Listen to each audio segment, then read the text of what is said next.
What is polling in its most basic form? Well, there are all different kinds of polling. You have online polling, automated polling where robocalls are made, and then people will press their phone button to respond to the polls. And then you have live interviewer polling, which is most of what we do, and to make sure that we get an adequate representation of younger voters, we have continued to increase the percentage of cell phone only contacts that we make in our polls. What are some of the more general ways polls are used, and how might people encounter them in their everyday lives when there isn't an election cycle?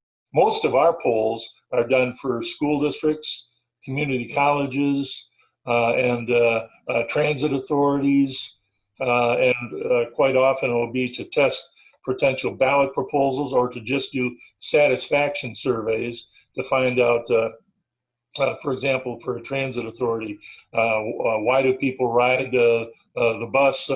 And with the pandemic, COVID-19, have they been less likely to ride the bus because of the fear of catching COVID-19? And if it is resolved, will they be more likely to go back and ride the bus? Because a lot of people are no longer riding the bus because of fear.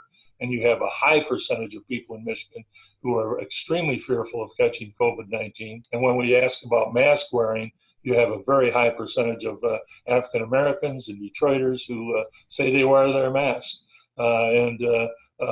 Interestingly, when we ask that question, you have almost 100% of Democrats saying they wear a mask.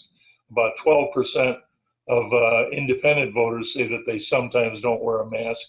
But you have 28% of Republicans and Trump voters saying they don't wear a mask, including 32% of male voters, Trump supporters, who do not wear a mask. So if he would simply wear a mask and encourage his supporters to wear a mask, that would resolve an awful lot of the problems, at least in Michigan. What have been the most interesting findings that you've seen in some of the recent polling that you've done? Interestingly, to give you an idea of how the presidential election might turn out, of those who are undecided in the presidential election, 76% support a national mask policy. So while President Trump is talking about, well, there's two sides of the mask issue, well, not among those folks who are undecided in Michigan. The other thing that I found was extremely interesting and somewhat disappointing is when I saw tremendous support after the Floyd death for Black Lives Matter. And I mean, nationally, polls showed as much as 70% support of Black Lives Matter. When the message came out in support of defunding the police, there was a lot of confusion about that. And that has had I think, a significant impact on the perception of Black Lives Matter because it's viewed as supporting defunding the police. And 57% of Michigan voters do not support or oppose defunding the police. And that's even when we tell them that it would not eliminate police, it would just reprioritize some of the spending so that healthcare and psychologists are provided to deal with those people who need specific kinds of assistance.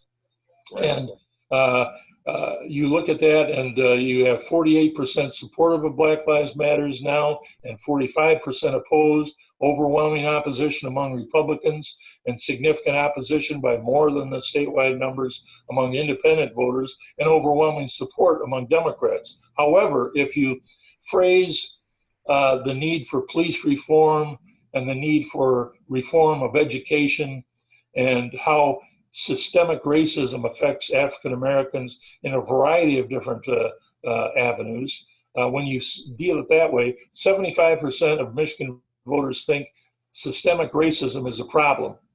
So if you describe it in that way and talk about, as part of it, we need to address those times when police go over the line and make sure that we address that, as well as all of the other issues that are involved in systemic racism in our country and in our state.